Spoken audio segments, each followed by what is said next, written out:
Welcome to Topic 11. Oh, errors don't just pop up randomly. They happen for a reason.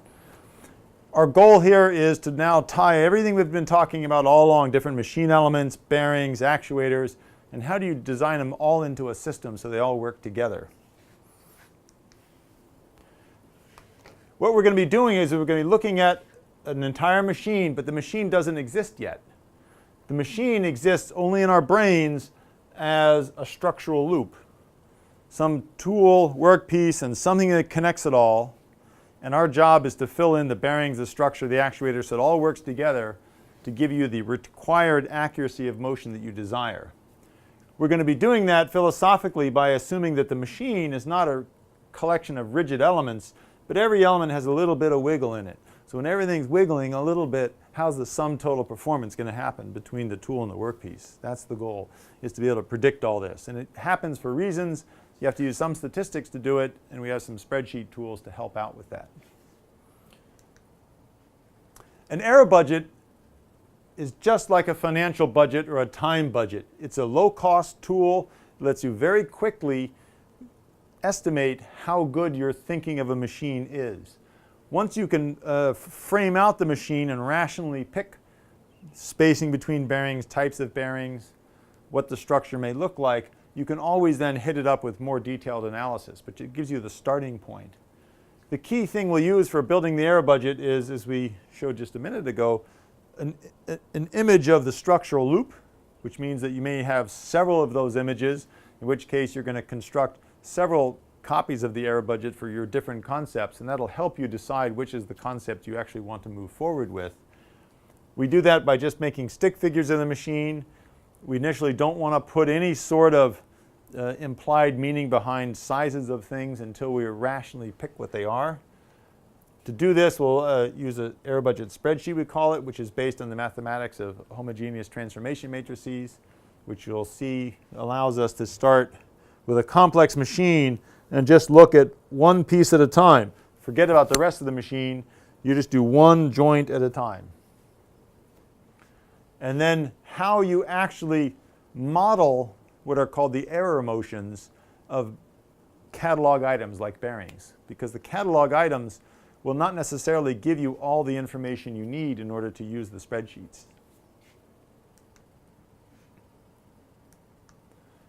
So our design strategy will be the following. In a machine, there are four primary types of errors.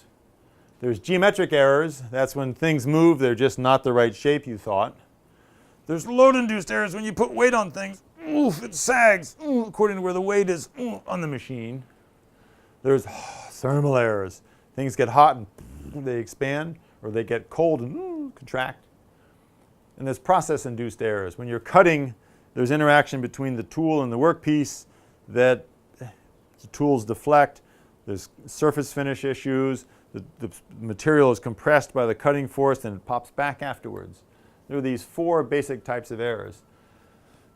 During our concept phase, we're going to focus on geometric errors, and you'll see in a minute how we actually can design an entire machine just looking at the geometric-based errors. We're going to do that by apportioning the different amounts of error to the total allowable for the machine, such that then if you design for the geometric errors, you then will have a starting basis to accommodate the other types of errors. The error budgets are only useful for predicting accuracy and repeatability of a machine, depending on which types of error inputs you define.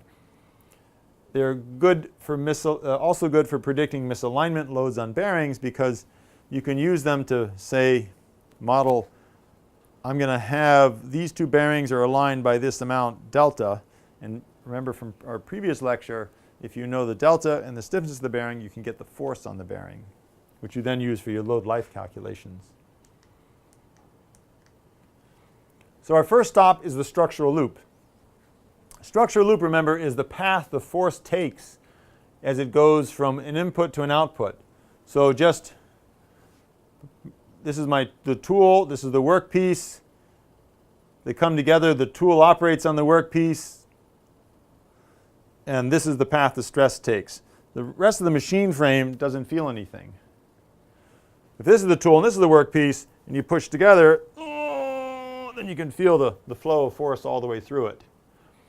You draw the structural loop such that it passes through every major compliance zone. Where you have here, for example, you can see 4 bearings, it's passing through the center of stiffness of the bearings. When you have not yet designed the machine, what you do have is an idea of the work volume of the machine. So you can draw that as a cube, and then using St. Venet's principle, be thinking about, well, how much outside of the cube do I have to be in order to contain an assortment of bearings that will be able to move through the motions of the cube. Consider these 2 configurations of machines here as an example of what you can do with a structural loop, purely in the concept thinking phase. 2 different types of grinding machines, surface grinders. Here's the part which would move in and out of the board. On the top machine, the vertical axis, the y-axis, is the column. The z-axis moves in and out. So if this is the spindle, where the tip here is the grinding wheel, it moves in and out, as does in the lower machine. But a very, very, very subtle difference between the 2. On the top machine, the bearing rail is fixed, and the z-axis would move along the rails like this. Excuse me for only moving one of the bearing rails. On the bottom machine, it's flipped. The carriages are attached, so the z-axis moves up and down, or the y-axis that moves up and down, and the z-axis moves in and out. So you see in the upper machine, as the z-axis moves back and forth, the bearing carriages, which are attached to that axis, and then here's the wheel, these carriages move forward with that axis. There's this much cantilever then between the center of stiffness of the bearing and the wheel. What that means is, as shown by the 2 structural loops here, in the backward all the way in position, this is the structural loop. When the part slides forward, or excuse me, the z-axis slides forward, you actually have the same shape structural loop in the forward position.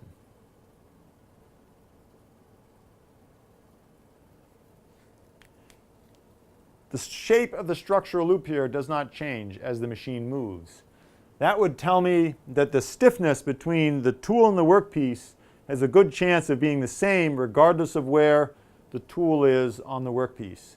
If the stiffness is the same as I move, then the cutting forces will be producing the same type of deflection as I move. Remember, F equals kx. So philosophically, this type of machine can be used to cut with heavy cutting loads and still have an even part without any taper. In the lower machine, there's a position where when the grinding wheel is back because the z-axis is retracted, I have a real tight structural loop, very stiff. So if I'm grinding here, I have very high stiffness. So for example, grinding a very hard ceramic.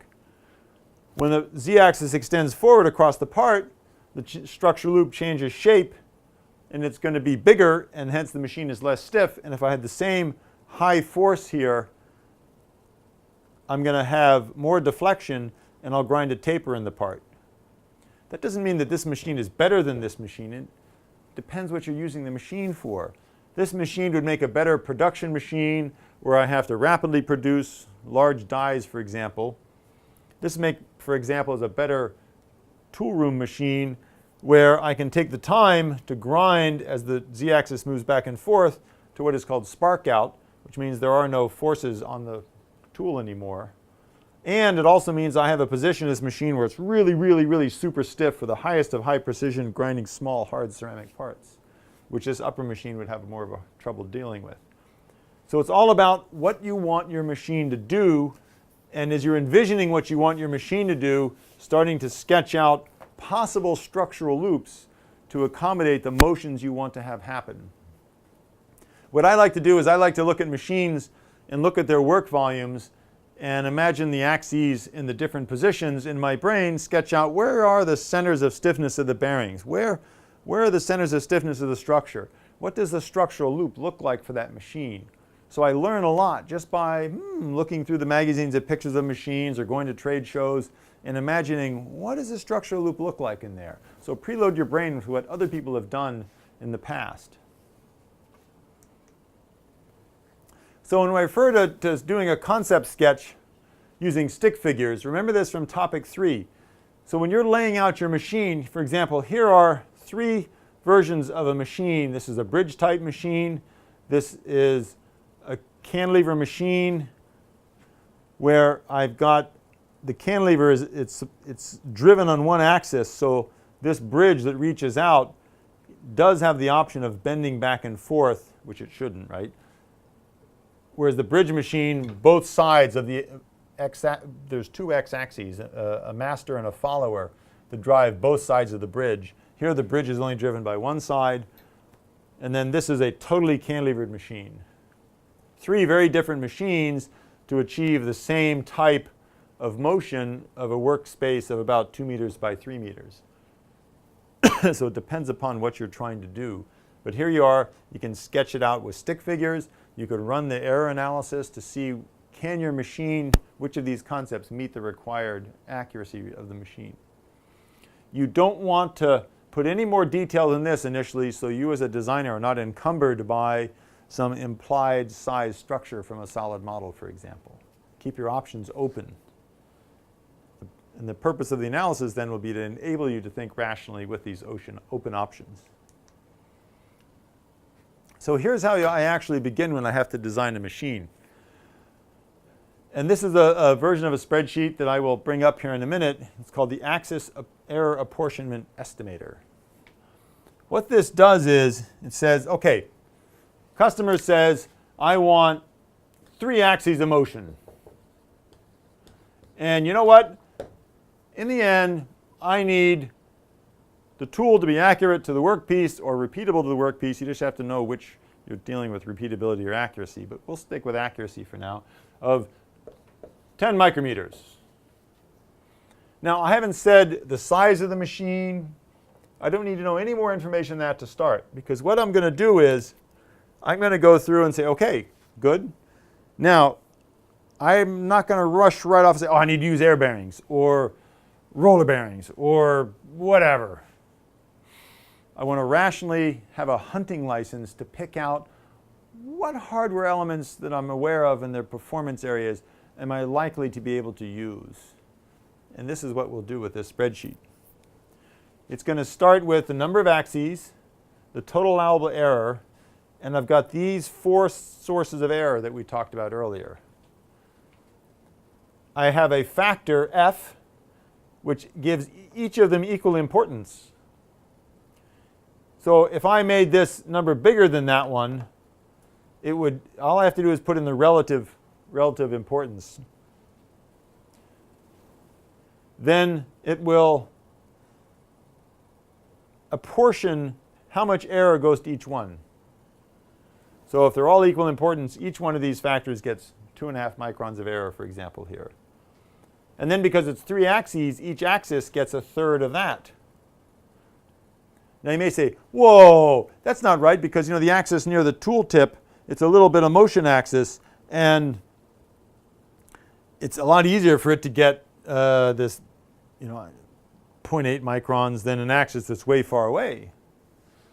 Well, you could go through and reapportion this in accordance to that thinking, but now you'd be implying which axis is located where. And in the very early design stage, you don't want to do that because you don't know where the axes are yet. You can always go back and modify if you so choose. And then an axis, remember, is going to have bearings, support structure, actuator, sensors, and even cables. So for very high-speed machines, very high precision, the load of cables can even be important in terms of the accuracy of the machine. The sensors may be not a big issue because you're designing a low accuracy machine, and low accuracy being tens of microns, and it's easy to get micron level sensors because remember, you always have this kind of curve in the back of your head of cost versus performance,